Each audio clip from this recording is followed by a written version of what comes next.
భీష్ముడు ప్రబోధించిన సమస్తమైన ధర్మాలు విన్న తర్వాత ధర్మరాజు ఒక ప్రశ్న వేశాడు.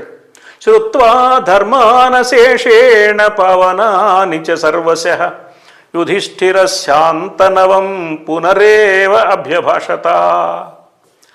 సకల ధర్మాలు విని మళ్ళీ భీష్ముడిని ధర్మరాజు ఈ విధంగా అడిగాడు అని ప్రారంభమవుతుంది.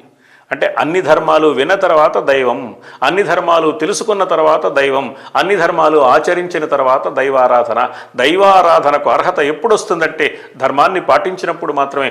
ధర్మాన్ని గాలికి వదిలేసి దానికి తిలోదకాలిచ్చి నేను దైవారాధన చేస్తాను అంటే లోకాన్ని మోసగించవచ్చునేమో కానీ దైవాన్ని మోసగించలేవు.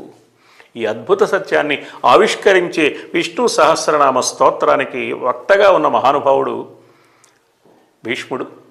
అలా విష్ణువుని దర్శిస్తూ సర్వవ్యాపకుడైన కృష్ణ పరమాత్మ యొక్క విశ్వరూప తత్వాన్ని, విష్ణుమూర్తి యొక్క దివ్య వైభవాన్ని కొనియాడుతూ ఆ విష్ణు స్వరూపుడైన కృష్ణునిలో కలిసిపోయి తను తాను సమర్పణం చేసుకున్నాడు.